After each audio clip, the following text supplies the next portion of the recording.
Hello everyone, welcome back to my channel. अब तक हमने प्लाज्मा मेम्ब्रेन के मॉडल और फ्लूइडिटी और जो प्लाज्मा मेम्ब्रेन में मूवमेंट होती है प्रोटीन्स और लिपिड्स की, वो सब हमने पढ़ ली थी। ट्रांसपोर्ट प्रोटीन्स को भी हमने डिस्कस कर लिया था। आज जो टॉपिक रहेगा वीडियो का वो है transport across the plasma membrane. क्या होता है, सेल को कुछ चीजों को अंदर लेना होता है, कुछ बाहर भेजनी होती है। जैसे O2 का ही एग्जांपल ले लो, ऑक्सीजन का। ऑक्सीजन की सेल को अंदर जरूरत होती है, ठीक है, और CO2 को उसको बाहर निकालना होता है। तो इन सब चीजों का जो ट्रांसपोर्ट होता है उसका एक प्रॉपर मैकेनिज्म होता है, वही मैकेनिज्म आज हम पढ़ेंगे। तो जैसे ये डायग्राम में दिख रहा है कि एक प्लाज्मा मेम्ब्रेन है, ठीक है। तो ये लिपिड की बाइलेयर होती है, ठीक है, और इसका मोस्टली पार्ट क्या होता है, हाइड्रोफोबिक होता है। अब जो हाइड्रोफोबिक मॉलिक्यूल्स होंगे, जैसे गैसेज होती है, ठीक है, तो जो गैसेस होती हैं वो सिंपली जो प्लाज्मा मेम्ब्रेन है उसको क्रॉस कर जाती हैं। सिंपल क्या होंगी, डिफ्यूज हो जाएंगी, ठीक है, क्योंकि एक तो उनका साइज स्मॉल होता है, ठीक है, और दूसरा क्या, जो हाइड्रोफोबिक मॉलिक्यूल्स होते हैं इसीलिए ये क्या होते हैं, नॉन पोलर होते हैं, आराम से क्रॉस कर जाते हैं। अब हम इन मॉलिक्यूल्स को अगर डिटेल में पढ़ें, जैसे हमने यहाँ लिखा कि ग्लिसरॉल है, वाटर है, यूरिया है, ये सिंपली इसको क्रॉस कर जा रहे हैं। पर ग्लूकोज, सुक्रोज और आयंस हैं वो इसको क्रॉस नहीं कर पा रहे हैं, ठीक है। तो अगर हम मॉलिक्यूल्स की बात करें तो दो तरीके के मॉलिक्यूल्स हैं, एक स्मॉल मॉलिक्यूल्स और लार्ज मॉलिक्यूल। स्मॉल मॉलिक्यूल्स में भी नॉन पोलर मॉलिक्यूल्स आते हैं और पोलर मॉलिक्यूल्स आते हैं, और लार्ज मॉलिक्यूल्स भी पोलर और नॉन पोलर दोनों तरीके के हो सकते हैं, ठीक है। तो जो स्मॉल नॉन पोलर मॉलिक्यूल्स होते हैं जैसे कि गैसेस, ठीक है, ऑक्सीजन, कार्बन डाइऑक्साइड, नाइट्रोजन, ये सब क्या करते हैं, सिंपली मेम्ब्रेन में क्या डिफ्यूज हो जाते हैं। और जैसे पोलर और अनचार्ज मॉलिक्यूल जैसे वाटर, यूरिया, ग्लिसरॉल, ये भी क्या मेम्ब्रेन को क्रॉस कर सकते हैं। मतलब इनको किसी एक्स्ट्रा उसकी या प्रोटीन्स की या किसी फैसिलिटी की जरूरत नहीं होती, सिंपली मेम्ब्रेन में डिफ्यूज हो जाते हैं। पर अगर हम चार्ज्ड मॉलिक्यूल्स की बात करें, स्मॉल पोलर और चार्ज्ड मॉलिक्यूल्स की बात करें, तो जैसे कि इसमें कौन आते हैं, आयंस, सोडियम, पोटेशियम, क्लोराइड, ठीक है। तो ये जो मॉलिक्यूल्स होते हैं स्मॉल हैं, पर फिर भी मेम्ब्रेन जो है इनके लिए इम्परमिएबल होती है, ठीक है। तो इनको ट्रांसपोर्ट कराने के लिए कुछ एक्स्ट्रा फैसिलिटी होती हैं या प्रोटीन्स होती हैं जो इनको ट्रांसपोर्ट कराएंगी, ठीक है। दूसरे होते हैं लार्ज मॉलिक्यूल्स, ठीक है। तो जो लार्ज मॉलिक्यूल्स होते हैं वे भी नॉन पोलर और पोलर होते हैं। नॉन पोलर में आते हैं फैट्स ऑयल्स और लिपिड्स, ठीक है। अब ये तो सिंपली डिफ्यूज कर जाएंगे मेम्ब्रेन, ठीक। पर जो पोलर हैं, अनचार्ज्ड हैं, जैसे कि ये लार्ज मॉलिक्यूल्स है, ग्लूकोज, सुक्रोज, ये क्या मेम्ब्रेन को सिंपली डिफ्यूज नहीं कर पाएंगे, इनके लिए भी प्रोटीन्स की जरूरत पड़ेगी। और चार्ज्ड मॉलिक्यूल जैसे एमिनो एसिड्स हैं, ठीक है, इनके लिए भी क्या प्रोटीन की जरूरत पड़ेगी ट्रांसपोर्ट कराने के लिए।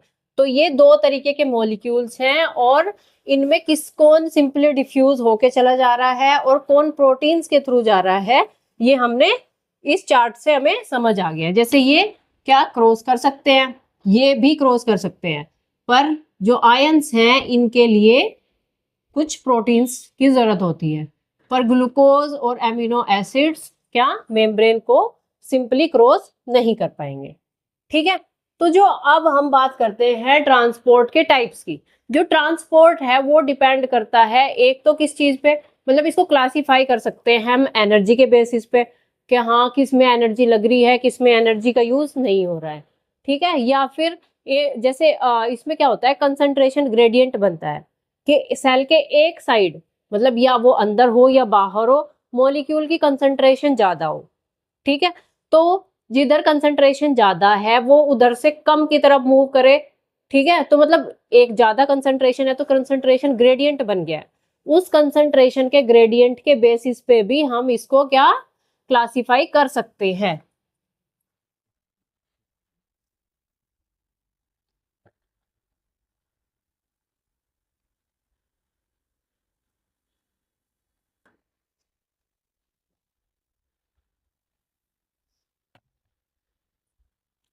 तो हम किसके बेसिस पे, एक तो एनर्जी रिक्वायरमेंट,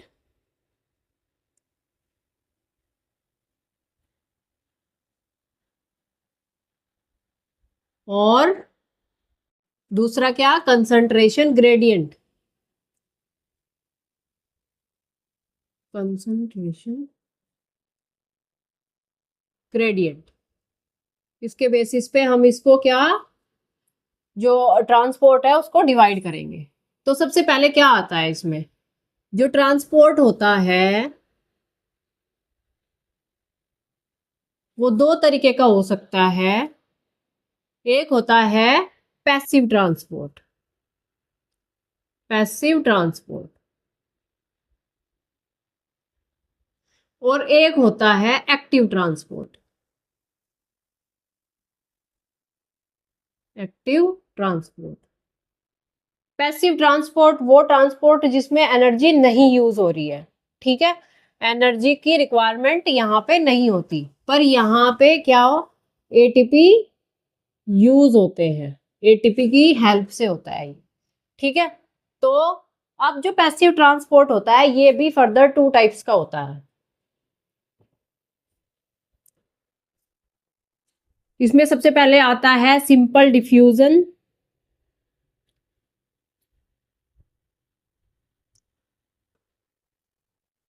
और दूसरा आता है फैसिलिटेटेड डिफ्यूजन।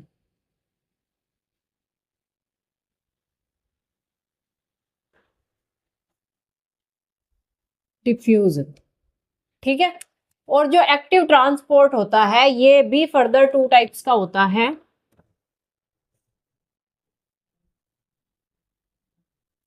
एक होता है primary active transport, active transport, और दूसरा होता है सेकेंडरी एक्टिव ट्रांसपोर्ट।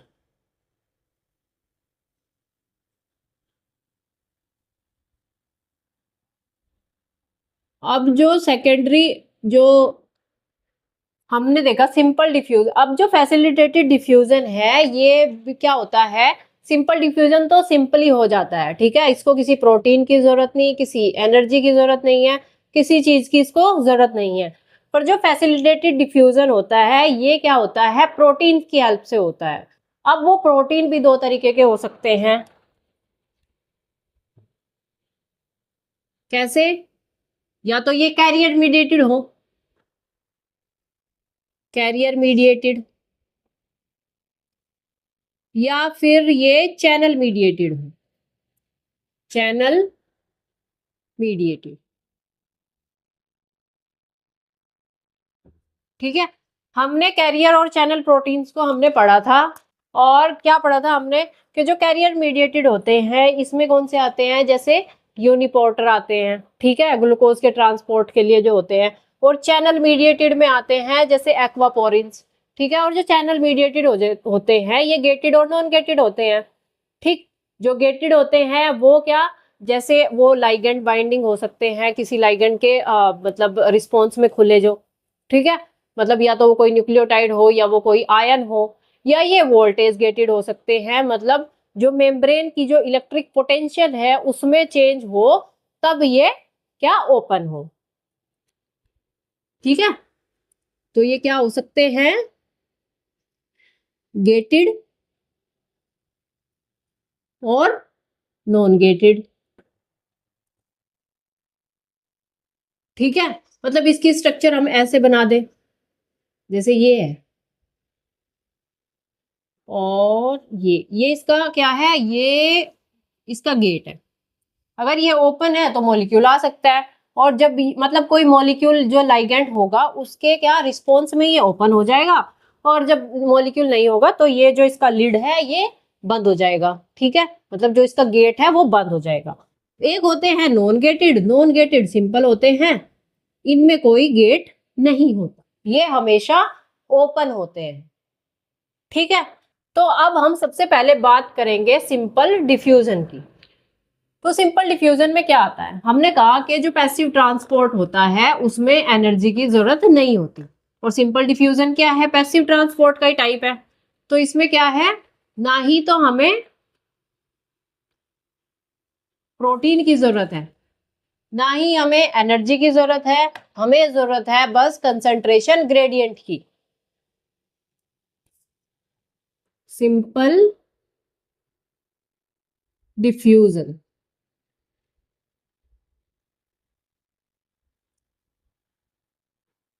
ठीक है, तो इसमें क्या, नो एटीपी रिक्वायर्ड। एटीपी क्या है, एटीपी है एनर्जी करेंसी।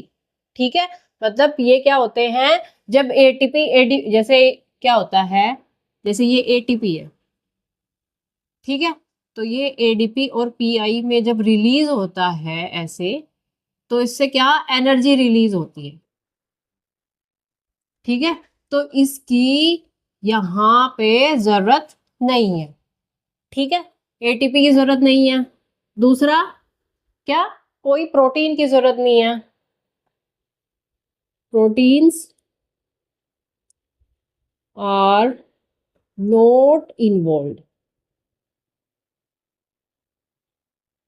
ठीक है, प्रोटीन की जरूरत नहीं है। ये किस पे डिपेंड कर रहा है, सिर्फ concentration gradient.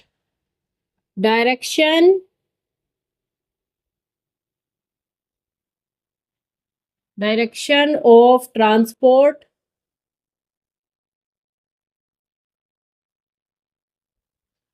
Depends on transport of molecule, लिख लेते हैं, ऑफ मॉलिक्यूल्स डिपेंड्स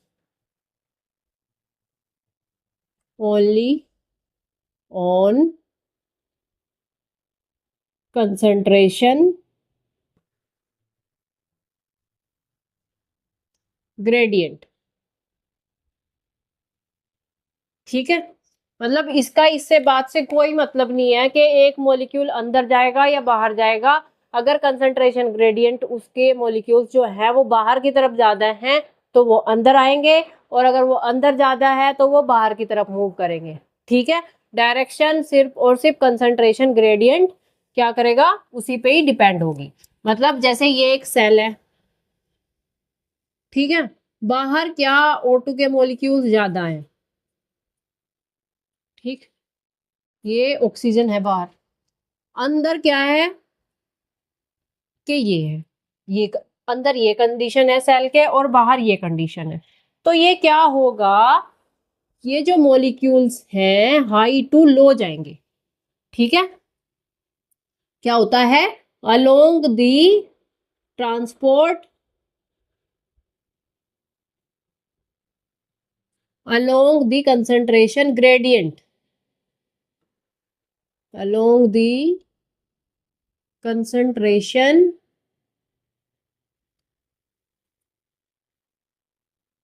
gradient। ठीक है, तो ये क्या होगा, high concentration to low concentration. ठीक है, जो मॉलिक्यूल्स है वो हाई कंसंट्रेशन से लो कंसंट्रेशन की तरफ मूव करेंगे, और क्या होगा, तो इसको हम क्या डाउन हिल भी कह सकते हैं। ठीक है, तो ये जैसे बाहर O2 के मॉलिक्यूल्स ज्यादा हैं अंदर कम है, तो ये क्या करेंगे, सिंपली जो मेम्ब्रेन है उससे डिफ्यूज होंगे और क्या अंदर की तरफ मूव करने लगेंगे। जैसे हम सिंपली एक जैसे कमरे के एक कोने में आप परफ्यूम छिड़क दें, ठीक है, अब वो छिड़का तो हमने सिर्फ एक कोने में है ना, पर थोड़ी देर बाद हम क्या देखते हैं कि वो पूरे कमरे में फैल जाती है उसकी स्मेल। तो क्या कि वो हाई से लो की तरफ क्या मूव कर जाते हैं, मतलब कमरे के सिर्फ एक कोने में जहां छिड़का वहां पे हाई है, ठीक है, बाकी जगह तो नहीं है ना, तो ये क्या करेगा, हाई टू लो मूव करने लगेगा। ठीक है, तो ये होता है सिंपल डिफ्यूजन, जिसको ना एटीपी की जरूरत है ना उसको प्रोटीन की जरूरत है, उसको सिर्फ जरूरत है कंसंट्रेशन ग्रेडियंट की। ठीक है, डायरेक्शन भी उसकी किस पे डिपेंड होगी, सिर्फ और सिर्फ कंसंट्रेशन ग्रेडियंट पे। ठीक, अब नेक्स्ट हम, अच्छा जैसे एक मॉलिक्यूल है, जैसे ये एक सेल है, ठीक है, अब इसमें कुछ मॉलिक्यूल्स हैं, यहाँ पे भी मॉलिक्यूल्स हैं। अब ये देखो, हमें सेल में अंदर भी और बाहर भी सेम क्वांटिटी दिख रही है मॉलिक्यूल्स की, ठीक है, सेम कंसंट्रेशन है। अब ये मॉलिक्यूल्स, क्या यहाँ पे मूवमेंट, क्या कैसी मूवमेंट होगी? तो यहाँ पे तो क्या जो ट्रांसपोर्ट रेट है वो कुछ होगा ही नहीं, ठीक है, क्योंकि दोनों तरफ क्या है, इक्वल है। तो क्या concentration, high concentration to low concentration उसको मूवमेंट करानी है, पर यहाँ पे दोनों पे कंसंट्रेशन सेम है, तो ट्रांसपोर्ट रेट कम हो जाएगा या होगा ही नहीं, ठीक है। तो ट्रांसपोर्ट रेट किस पे डिपेंड कर रहा है? ये भी डिपेंड कर रहा है किस पे, कंसंट्रेशन पे मॉलिक्यूल्स की। अब नेक्स्ट इसमें आता है facilitated diffusion.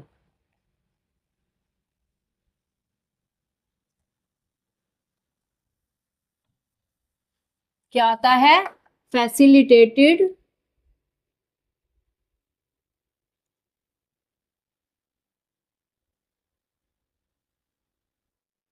Diffusion.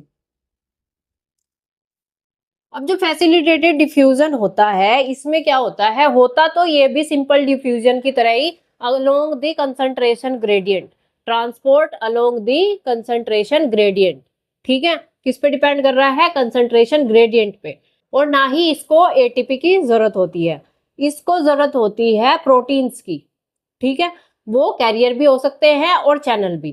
Carrier proteins में ये क्या करेगा कि मॉलिक्यूल आया, मॉलिक्यूल आके क्या बाइंड किया प्रोटीन से, कंफर्मेशन चेंज हुई, और कंफर्मेशन चेंज होके उसने एक साइड से दूसरी साइड उसको छोड़ दिया। चैनल प्रोटीन्स में वो एक क्या करेगा, एक पोर बना लेगा, उस पोर के थ्रू मूवमेंट हो जाएगी, बाइंडिंग की जरूरत नहीं पड़ी, ठीक है, उसको बस एक पैसेज प्रोवाइड कराना है। तो फैसिलिटेटेड डिफ्यूजन में क्या है? No ATP required,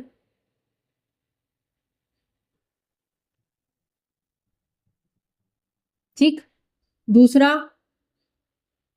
proteins are involve required for transport,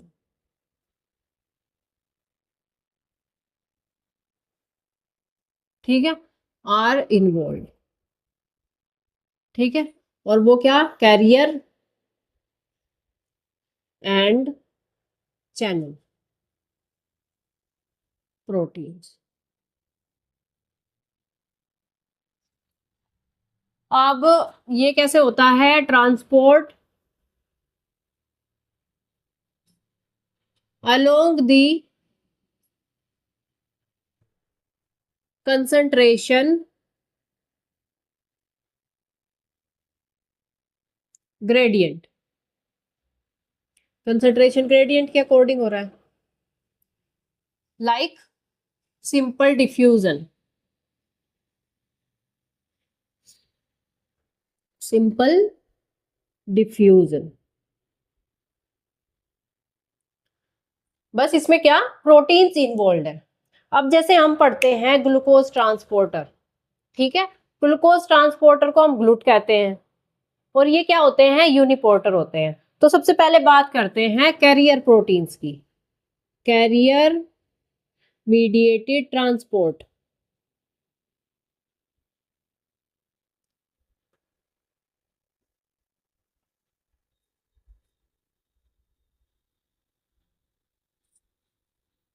हम्म, तो जो कैरियर मीडिएटेड ट्रांसपोर्ट है उसमें सबसे पहले आते हैं यूनिपोर्टर।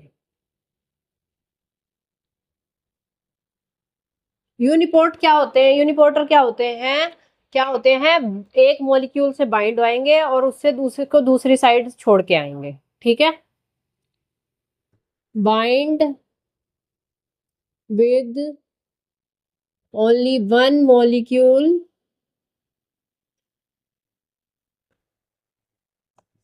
And transport it another side, ठीक है। कि हाँ, जैसे ये क्या है, एक प्लाज्मा मेम्ब्रेन है, यहाँ पे कैरियर प्रोटीन लगी हुई है, अब उसमें यहाँ पे आके क्या है, मॉलिक्यूल बाइंड हुआ, बाइंड होके उसको इधर छोड़ दिया, ठीक है। इसमें क्या होते हैं, confirmation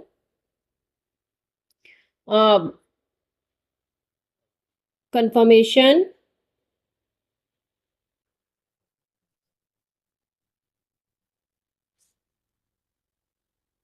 of protein, transport protein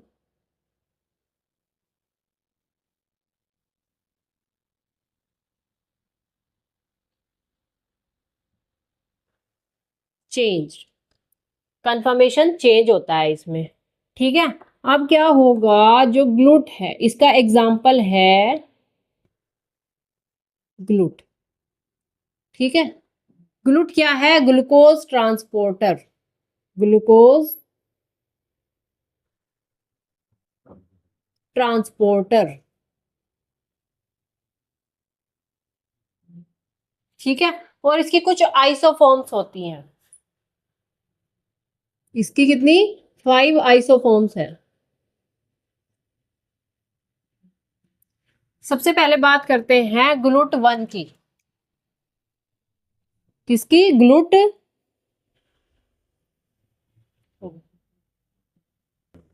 glute 1। ठीक है, ये कहाँ होता है, ये होता है एरिथ्रोसाइट में, एरिथ्रोसाइट।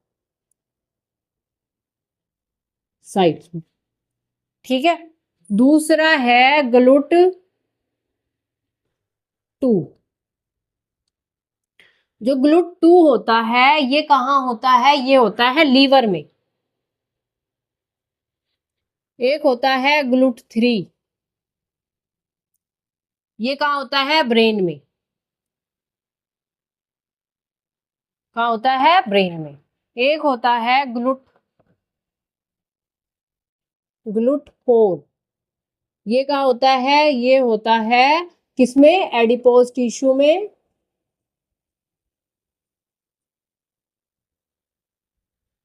एंड मसल सेल्स में।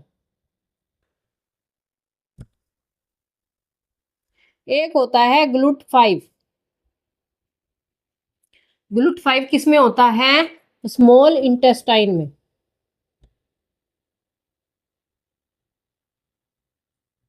जो ग्लूट 4 है इसमें, ये इंपॉर्टेंट है, इससे क्वेश्चन भी आते हैं, ये क्या इंपॉर्टेंट है। और जो ग्लूट 4 होता है ये क्या होता है,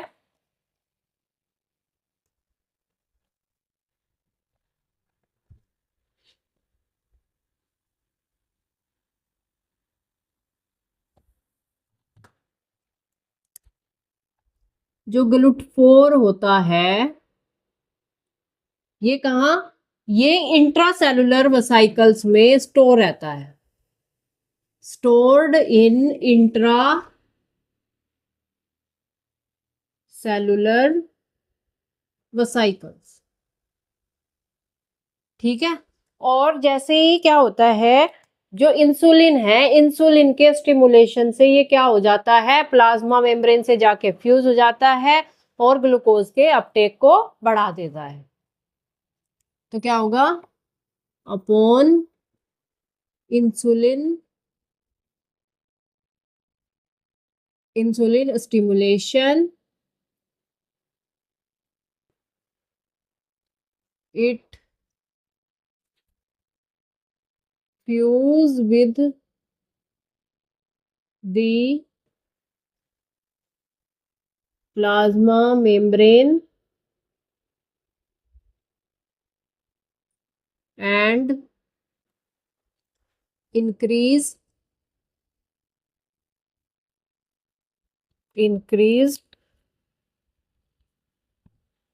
the uptake of glucose। ठीक है, तो जैसे ही खाना खाते हैं ग्लूकोज का लेवल बढ़ जाता है, तो उस टाइम पे ये क्या होता है, वेसिकल से निकल के प्लाज्मा मेम्ब्रेन में जाके फ्यूज हो जाता है और ग्लूकोज के अपटेक को बढ़ा देता है। अब नेक्स्ट इसमें जो आता है, क्या होता है, एक क्लोराइड बाइकार्बोनेट एक्सचेंजर होता है। ठीक है, ये भी कैरियर मीडिएटेड होता है। इसमें क्या होता है, जैसे जो एरिथ्रोसाइट होती है, एरिथ्रोसाइट में क्या होता है, मतलब ये लंग्स की सेल्स में भी होता है, और इसमें जो जैसे CO2 होता है और वाटर होता है। ठीक, तो क्या, क्लोराइड बाइकार्बोनेट एक्सचेंजर। ठीक है, इसको हम क्या एनायन एक्सचेंजर भी कह सकते हैं। जैसे ये क्या है, क्लोराइड बाइकार्बोनेट। ठीक, तो ये क्या है, एनायन एक्सचेंज भी कह सकते हैं हम इसको, क्योंकि ये नेगेटिव चार्ज को लेके जा रहा है। क्या, एनायन एक्सचेंजर। ठीक, तो अब ये क्या करेगा, जैसे जो एरिथ्रोसाइट होती है इन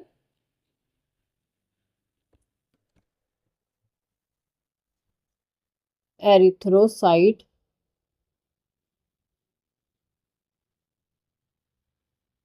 तो उसमें क्या होता है कि जैसे ये एक सेल है, ठीक है, तो यहाँ पे CO2 है और वाटर है। अब ये क्या करेगा, इससे क्या बनेगा, बाइकार्बोनेट। और ठीक है, तो ये इसका प्रोडक्ट हुआ। ठीक है, अब ये क्या होगा, सेल को इसका कंसंट्रेशन बढ़ गया सेल में, ठीक है, क्योंकि ये बार बार वो हो रहा है। अब इसको सेल को बाहर भेजना होता है और इसके इवेज में क्लोराइड अंदर आता है। ठीक है, क्लोराइड अंदर आता है। ठीक है, और जो बाइकार्बोनेट है इसको सेल को क्या बाहर भेजना होता है। अगर हम लंग सेल की बात करें तो उसमें क्या होता है, इसकी क्या शिफ्ट हो जाती है, बाइकार्बोनेट शिफ्ट हो जाते हैं। कैसे कि क्लोराइड क्या होता है, बाहर आता है और जो बाइकार्बोनेट है ये अंदर आता है। ठीक है, इसमें एंजाइम इन्वॉल्व होता है, कार्बोनिक एनहाइड्रेज होगा कि इसमें एक एंजाइम एंजाइम तो होता है कार्बोनिक एनहाइड्रेज। ये क्या है, देखो नेगेटिव चार्ज को ही तो ये बाहर भेज रहा है और नेगेटिव चार्ज को ये अंदर लेके जा रहा है। तो ये क्या हो गया, इलेक्ट्रोन्यूट्रल। क्या हो गया, इलेक्ट्रो,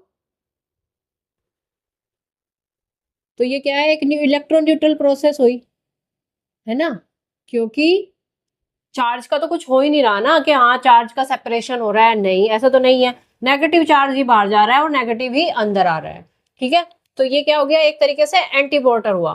तो ये है क्लोराइड बाइकार्बोनेट एक्सचेंजर। जो लंग्स की अगर बात करें तो उसमें क्लोराइड बाहर आता है, पर एरिथ्रोसाइट में ये अंदर जाता है। बाइकार्बोनेट एरिथ्रोसाइट में क्या बाहर निकलता है, और जो लंग्स की सेल्स होती हैं उसमें बाइकार्बोनेट बाहर निकलता है, उसमें अंदर जाता है। ये एक इलेक्ट्रोन्यूट्रल होता है। इलेक्ट्रोन्यूट्रल इसको इसलिए कह रहे हैं क्योंकि नेगेटिव चार्ज ही अंदर जा रहा है, नेगेटिव चार्ज को ही बाहर भेजा जा रहा है। ठीक है, अगर इसमें ऐसा होता कि हाँ पॉजिटिव चार्ज को बाहर या अंदर भेज रहा है, ठीक है, मतलब दो अपोजिट चार्ज के मॉलिक्यूल्स के बीच में होता तो ये इलेक्ट्रोजेनिक होता। ठीक है, क्योंकि चार्ज का सेपरेशन होता। अब इसमें नेक्स्ट हम बात करते हैं चैनल्स की। तो जो चैनल्स होते हैं,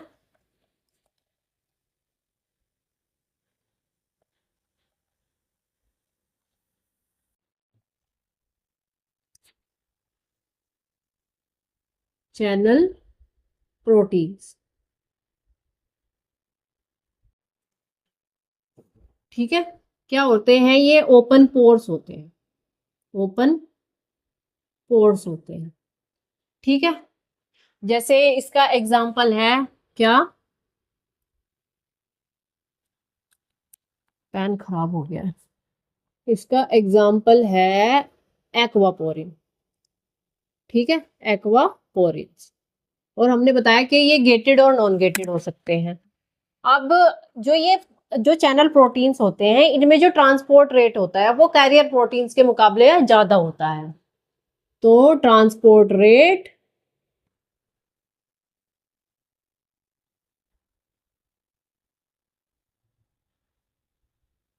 higher than career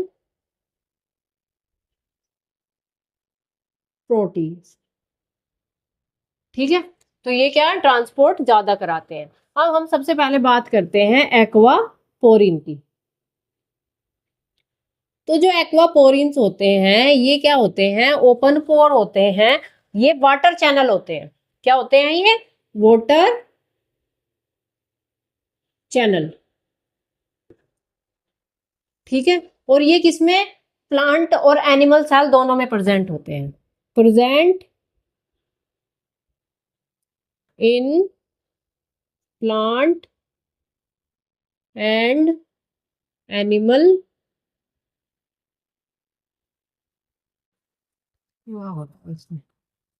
animal cells. ठीक है, ये दोनों में प्रेजेंट होते हैं। अब ये क्या होते हैं, ये होमोटेट्रामर होते हैं, होमोटेट्रामर। ठीक है, मतलब एक जैसी सब चार सब यूनिट होती हैं।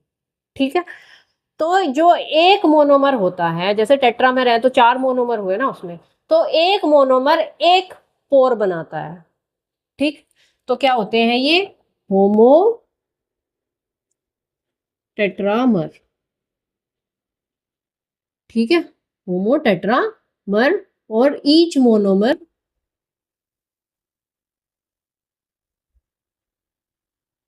Form one open pore. ठीक है, तो जैसे ये होता है एक्वापोरिन 2, एक्वापोरिन 2, तो ये कहाँ होता है, गिलियल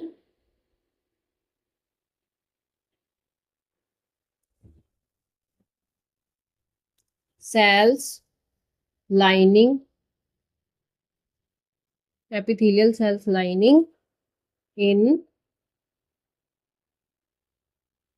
renal collecting duct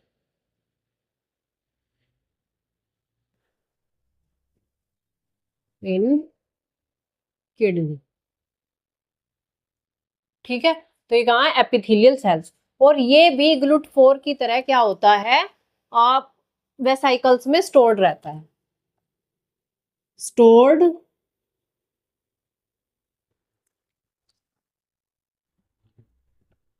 इन इंट्रा सेलुलर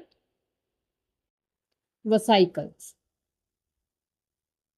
होता है ADH। ठीक है, ये होता है एंटी डाई यूरेटिक हार्मोन।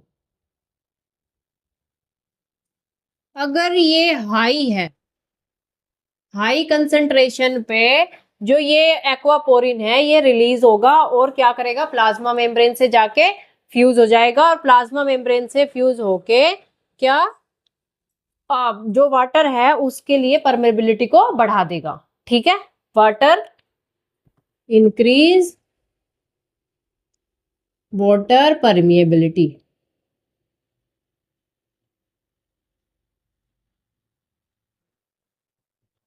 और अगर इसकी कंसंट्रेशन लो है, एडीएट लो है, तो क्या हो जाएगा, ये वापस से जाके स्टोर हो जाएगा। ठीक है, और वाटर परमिएबिलिटी डिक्रीज हो जाएगी। ठीक है, क्योंकि ये तो वापस जाके अपना जो चैनल्स थे वो सब बंद कर लेगा। ठीक है, तो ये हो गए क्या, चैनल प्रोटीन्स। अब एक और आते हैं इसमें, आइनोफोर्स। आइनोफोर्स क्या होते हैं, जो आइनोफोर्स होते हैं ये, जो आइनोफोर्स होते हैं ये क्या करते हैं, जो आयन, मतलब ये मेनली आयंस के लिए होते हैं, जो आयंस को क्या, उनके जो चार्ज को सील कर देते हैं। ठीक है, सील करके अब उनका चार्ज सील हो गया, अब वो आराम से जो हाइड्रोफोबिक इंटीरियर है प्लाज्मा मेम्ब्रेन को का, उससे क्या डिफ्यूज हो जाएंगे।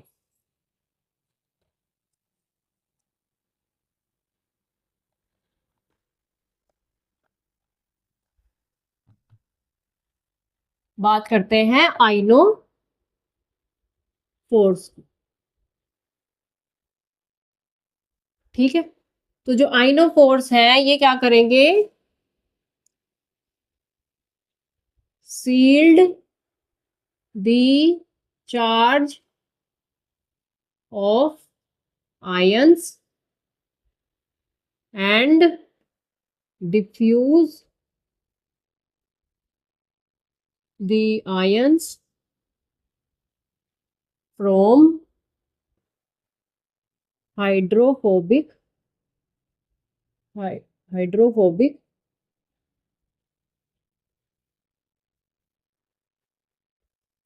इंटीरियर। ठीक है, तो ये क्या हो जाएंगे, सिंपली डिफ्यूज हो जाएंगे। और ये जो आयनोफोर्स होते हैं ये पैसिव ट्रांसपोर्ट का एग्जांपल है, ठीक है। तो ये क्या अलोंग द कंसंट्रेशन ग्रेडियंट काम करेंगे। और ये जो होते हैं, ये अगर इसके एग्जांपल की हम बात करें तो एक होता है वेलिनोमाइसिन, वेलिनोमाइसिन, ठीक है। ये क्या, और हाँ, जो आयनोफोर्स होते हैं ये कैरियर भी हो सकते हैं और चैनल भी, ठीक है। और ये क्या, जो कैरियर होंगे ये मोबाइल आयन कैरियर होंगे। और ये क्या, ये पैसेज बनाएंगे उसके लिए। जो वेलिनोसिन है ये किसके, पोटेशियम के ट्रांसपोर्ट के लिए होता है। वेलिनोमाइसिन किसके लिए है, ये एक मोबाइल आयन कैरियर है।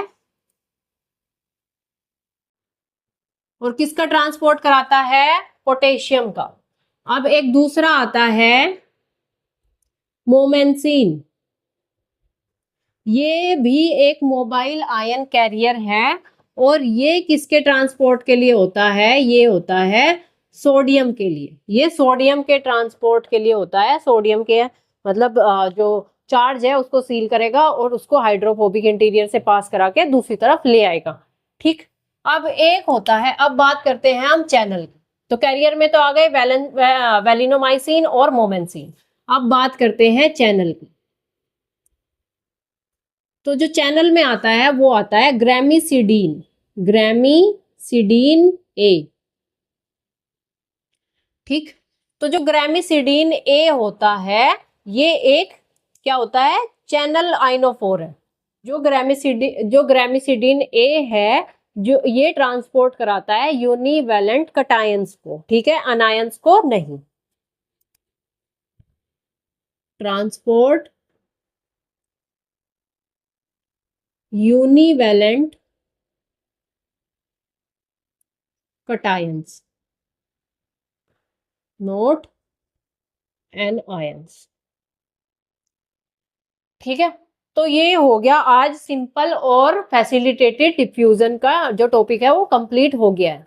अब जो नेक्स्ट जो वीडियो में आएगा टॉपिक वो होगा एक्टिव ट्रांसपोर्ट। एक्टिव में प्राइमरी एक्टिव ट्रांसपोर्ट और secondary active transport. Thank you for watching. Please like, share and subscribe my channel.